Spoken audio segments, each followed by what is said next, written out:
வணக்கம் நண்பர்களே, நான் உங்கள் மைக் மோகன். ஜனவரி 2, 2024 சென்னையை அடுத்து அயனாவரம் பகுதியில் இருக்கும் தந்தை பெரியார் நகரை சேர்ந்தவர் பிரேம்குமார். இவருக்கு 37 வயசு ஆகுது. இவர் பழைய இரும்பு கடை தொழிலை நடத்திட்டு வர்றாரு. இவருடைய மனைவி ஷன்பிரியா, இவருக்கு 30 வயசு ஆகுது. இவங்களுக்கு 2 பெண் குழந்தைகள் இருக்காங்க. கீர்த்தனா அப்படிங்கிற 12 வயது பெண் குழந்தையும், ஓவியா அப்படிங்கிற 7 வயது பெண் குழந்தையும் இவங்களுக்கு இருக்காங்க. இந்த நிலையில தான் ஜனவரி 2 அதிகாலையில பிரேம்குமார் அவர்கள் அயனாவரத்துல இருந்து தன்னுடைய இருசக்கர வாகனத்துல நியூ ஆவடி ரோடு இருக்கலையா, அதை நோக்கி போயிட்டு இருந்திருக்கிறாரு. அப்போது பாத்தீங்க அப்படின்னா ஆர்டிஓ அலுவலகம் அருகே பின்னால் வேகமாக ஒரு கார் வந்திருக்கு. அந்த கார் பிரேம்குமார் போன அந்த வண்டி மேல மோதியதுல தூக்கி வீசப்பட்டிருக்கிறாரு பிரேம்குமார். இதுல சம்பவ இடத்திலேயே துடிதுடிச்சு பரிதாபமாக உயிரிழந்தாரு. இதனை அடுத்து அந்த பகுதி மக்கள் போலீசாருக்கு தகவல்களை கொடுத்தாங்க. சம்பவ இடத்துக்கு விரைந்த போலீசார் பிரேம்குமார் உடலை கைப்பற்றி பிரேத பரிசோதனைக்காக கீழ்ப்பாக்கம் அரசு மருத்துவமனைக்கு அனுப்பி வச்சாங்க. இந்த சம்பவம் தொடர்பாக போலீசார் என்ன வழக்கு பதிவு செய்யறாங்க அப்படின்னா, இது ஒரு ஆக்சிடென்ட் கேஸ் தான் அப்படின்னு சொல்லிட்டு இந்த கேஸ் முடிக்கிறாங்க. இதனை எடுத்து தான் ஒரு முக்கியமான ஒரு பிரச்சனை ஒன்று எழுது. என்ன அப்படின்னா, இறந்து போனார் இல்லையா பிரேம்குமார், இவருடைய அக்கா தம்பியோட இறப்புல எங்களுக்கு சந்தேகம் இருக்கு, அதனால நீங்க இதை மேற்கொண்டு விசாரணைக்கு கொண்டுட்டு வர வேண்டும் அப்படின்னு சொல்லி ஒரு மனு ஒன்று கொடுக்கறாங்க. அது எப்படிமா நீங்க சொல்றீங்க, பிரேம்குமாருக்கு யாராவது ஆகாதவங்க இருக்காங்களா அப்படின்னு சொல்லி எல்லாம் போலீசார் பிரேம்குமாருடைய அக்கா கிட்ட விசாரணையை மேற்கொள்றாங்க. சார், என் தம்பி மேல கார் ஏத்தன விஷயமே ஏதோ திட்டம் போட்டது போலதான் இருக்கு. என் தம்பியுடைய ஒய்ஃப் இருக்கார் இல்லையா சன்பிரியா, அவன் மேல எங்களுக்கு சந்தேகம் இருக்கு.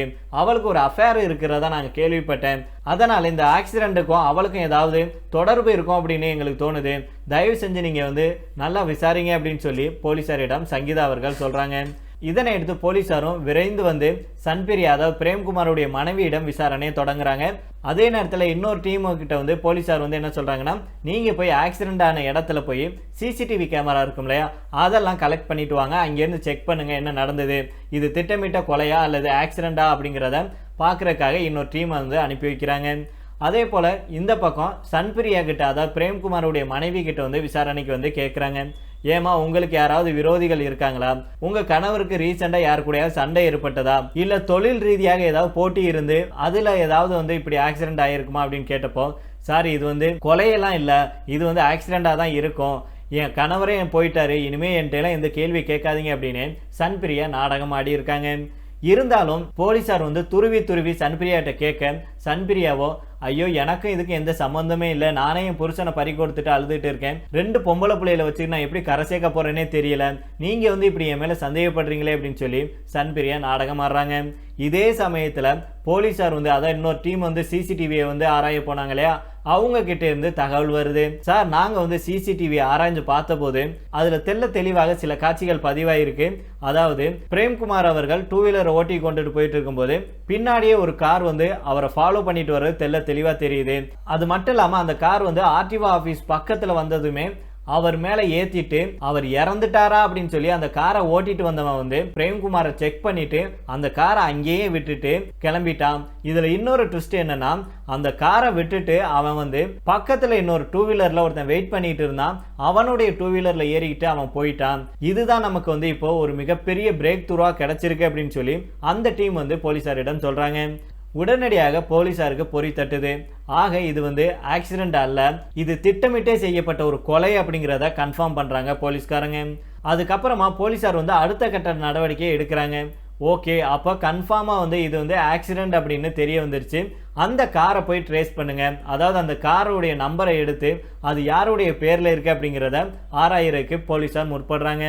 அப்போது அந்த காருடைய நம்பர் பிளேட் எடுத்து அட்ரஸ் செக் பண்ணி பார்க்கும்போதும் அது யாருடைய பேர்ல இருக்கு அப்படின்னு போலீசார் பார்க்கும்போது தான் போலீசாருக்கு ஒரு அதிர்ச்சி ஒன்று கிடைக்குது.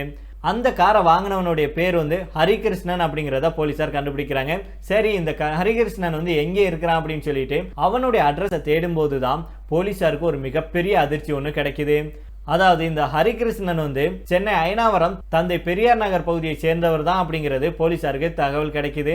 அதுவும் இறந்து போனார் இல்லையா பிரேம்குமார், இவருடைய வீட்டுக்கும் பக்கத்து வீட்டுக்காரன் தான் இந்த ஹரிகிருஷ்ணன் அப்படிங்கிறத போலீசார் கண்டுபிடிக்கிறாங்க.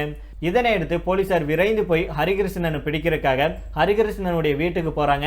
அங்கே போய் பார்க்கும்போது ஹரிகிருஷ்ணன் வீட்டில் இல்ல, ஆல் அப்ஸ்கான். அதுக்கப்புறமா ஹரிகிருஷ்ணன் அங்கே இல்லை அப்படின்னு தெரிஞ்ச உடனேயே நேராக போலீசார் வந்து திரும்பவும் வந்து இந்த பிரேம்குமாருடைய மனைவி கிட்ட உங்களுக்கு ஹரிகிருஷ்ணனை தெரியுமா அப்படின்னு கேட்குறாங்க. ஹரிகிருஷ்ணனா அப்படின்னு சொல்லி ஷாக் ஆகி கேட்குறாங்க சன்பிரியா. இதனை எடுத்து சன்பிரியா வந்து ஹரிகிருஷ்ணன் எங்களுக்கு தெரியும், பக்கத்து வீடுதான், அவன் இங்கே தான் இருக்கிறான், ஒரு 7 மாதத்துக்கு முன்னாடி தான் இங்கே குடி வந்தான், அப்படி இப்படின்லாம் ஒன்றுமே தெரியாதது போல சன்பிரியா வந்து நாடகம் ஆடுறாங்க. அதுக்கப்புறமா போலீசார் தங்களுடைய வழக்கமான விசாரணையை வந்து மேற்கொள்றாங்க. போலீசார் கேட்ட கேள்விக்கு முன்னுக்கு பின் முரணாக பதில் சொல்றாங்க சன்பிரியா. அதுக்கப்புறமா தங்களுடைய விசாரணையை ஸ்டார்ட் பண்றாங்க. கிட்டுக்கு பிடி போடுறாங்க. உடனடியாக போலீசாருடைய விசாரணையை தாங்க முடியாம சன்பிரியா வந்து உடஞ்சு போய், ஆமாங்க சார், நான் தான் கொன்னேன், திட்டமிட்டு தான் என் புருஷனை நான் கொன்னேன் அப்படின்னு சொல்லி உண்மையை ஒப்புக்கொள்றான். போலீசாரையே திணற வச்சிருக்கு இந்த கேஸ் அப்படின்னு சொல்லணும். சன்பிரியா என்ன சொல்றாங்க அப்படின்னா, எனக்கும் என்னுடைய கணவர் பிரேம்குமாருக்கும் திருமணமாகி 12 வருஷம் ஆச்சு.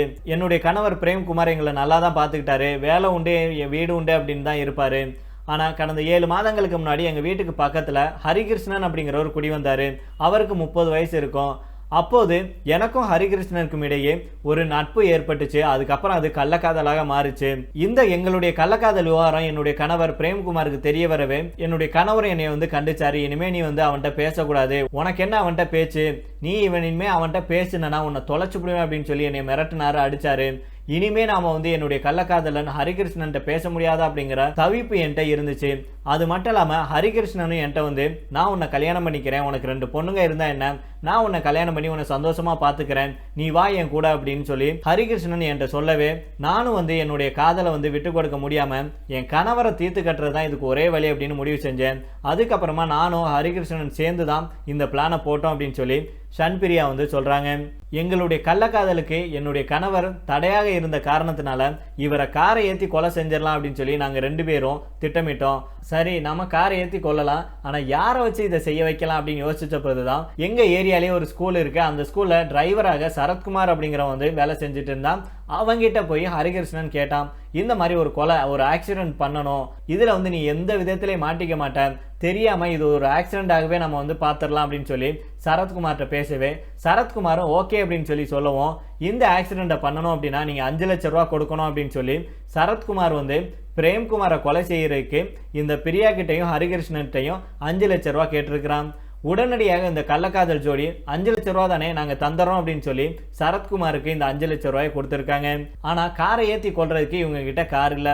இதனால ஹரிகிருஷ்ணனும் சன்பிரியாவும் என்ன பண்றாங்கன்னா, நாம ஒரு காரை வந்து ஆன்லைன்ல, அதாவது OLX இந்த மாதிரியான வெப்சைட் இருக்கு இல்லையா, இதுல போய் வாங்கலாம் அப்படின்னு சொல்லிட்டு அதுல தேடி பழைய கார் ஒன்றை 1 லட்சம் ரூபாய்க்கு வாங்குறாங்க.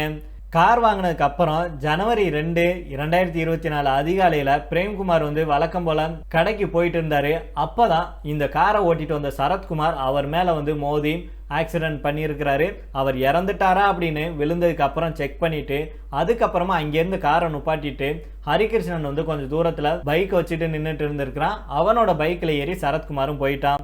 இந்த தகவல் எல்லாத்தையுமே சன்பிரியா வந்து போலீசாரிடம் சொல்லவே போலீசார் அதிர்ந்து போறாங்க.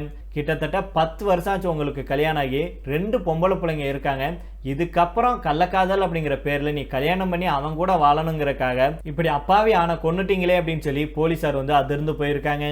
இதனை எடுத்து போலீசார் வந்து இது விபத்து வழக்கு இல்ல, கொலை வழக்கு அப்படின்னு மாற்றி பிரேம்குமாருடைய மனைவி பிரியா மற்றும் அவருடைய கள்ளக்காதலன் ஆகிய இருவரையும் நீதிமன்றத்தில் ஆஜர்படுத்தி சிறையில் அடைச்சிருக்காங்க. மேலும் தலைமறைவாக இருக்கும் சரத்குமாரை வந்து போலீசார் தீவிரமாக தேடிட்டு வர்றாங்க. சினிமா பட பாணியில கள்ளக்காதலுக்கு இடையூறாக இருந்த கணவரை மனைவி தன்னுடைய கள்ளக்காதலனுடன் சேர்ந்து காரை ஏற்றி கொலை செய்த சம்பவம் இப்ப பெரும் அதிர்ச்சியை ஏற்படுத்தியிருக்கு சென்னையில. இந்த விஷயத்துல போலீசார் வந்து திறமையாக செயல்பட்டு இருக்காங்க அப்படின்னு சொல்லணும். அதாவது கள்ளக்காதலுக்கு இடையூறாக இருந்த கணவனை சந்தேகமே வராத அளவுக்கு வேற லெவல்ல ஸ்கெட்ச் போட்டு தூக்கிய மனைவியை போலீசார் வந்து அதிரடியாக கண்டுபிடிச்சிருக்காங்க. மேலும் ஸ்கெட்சை பக்காவாக போட்ட போதிலும் சின்ன விஷயத்துல கோட்டை விட்டதுனால தான் போலீசிடம் மாட்டியிருக்காங்க அந்த கள்ளக்காதல் ஜோடி அப்படிங்கிறது தான் இப்போ நமக்கு கிடைச்சிருக்கும் தகவல். சரி நண்பர்கள், இதோட நம்ம இந்த வீடியோ முடித்துக் கொள்ளலாம். இதை பற்றி உங்களுடைய கருத்துக்களையும் கீழே உள்ள கமெண்ட் பாக்ஸில் சொல்லுங்க. மீண்டும் நாளை வேறொரு செய்திகளுடன் உங்களை சந்திக்கிறேன். நன்றி, வணக்கம்.